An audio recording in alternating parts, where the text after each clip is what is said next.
Hi, this is Dr. Eric Dein with Room Now, coming at you from day 2 of EULAR. I'm going to talk about oral presentation 0138, looking at the feasibility of progressive anti-TNF tapering in axial spondyloarthritis, patient in low disease activity. This is the spacing trial coming out of France. And the reason for doing it is really because patients will ask you about it. They are interested, if they feel like their disease is well managed, in decreasing the amount of medication that they require. There's cost of the medications. Patients do not enjoy injecting themselves, the infectious risk and other risks of being on the medications. So this is something that I think comes up frequently in practice, is the question of, can I taper or space out the interval of my medication?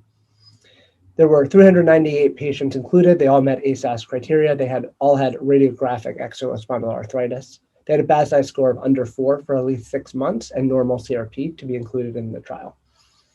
They were randomized to an unchanged group that continued their current regimen versus spacing out their therapy. And they were analyzed via a non-inferiority study. Patients of all different types of TNF were included in the study, and based on the TNF, the spacing algorithm was to increase the interval from the general guidelines from the dosing. So for example, if you're on adalimumab, you would initially be on every 14 days at the start of the trial, and they would stepwise try to increase that interval to 21 days, 28 days, and up to 35 days. If you had a relapse, you would step back a group into a little bit more frequent interval. Of the almost 400 patients in the study, they had 91.5% follow-up, so excellent follow-up in the course of the study. The findings were encouraging. 83% of patients were able to increase the interval in the spacing group at month 12. And there were similar rates of flares as the unchanged group, and they showed non-inferiority with this approach.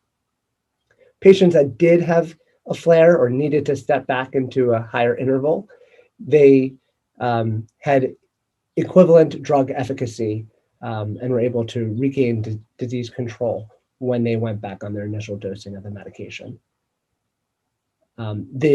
This is some initial data coming out of the study, so there's some more information, I think, still to come. They didn't show us any evidence of exactly how well spaced out the patients were at that month 12, if they were able to get all the way up to the 35 days for adalimumab, or if they were somewhere between the 14 and the 35. It's also, it's also going to be interesting to follow the activity scores. They didn't have any of that information quite available for us yet as to comparing scores in the different groups at different time points. I think it is something that's encouraging. I'd like to see this out longer than 12 months, but I think it is something that if a patient asks, I think it's something that's reasonable to try. It's important to remember this is part of a trial, so follow your patients closely. They were very closely monitored as they increased the intervals. So if they have any signs of increasing disease activity, you want to be able to recognize that and adjust to that in a timely fashion. But I think this is something that I will bring to my practice as a reasonable option for a patient that is in low disease activity with axial spondyloarthritis and is interested in potentially tapering their TNF inhibitor and increasing the dosing interval. That's all for now from Room Now. Check out roomnow.com. This is Dr. Eric Dein. I'll be with you for the remainder of the EULAR meeting with updates.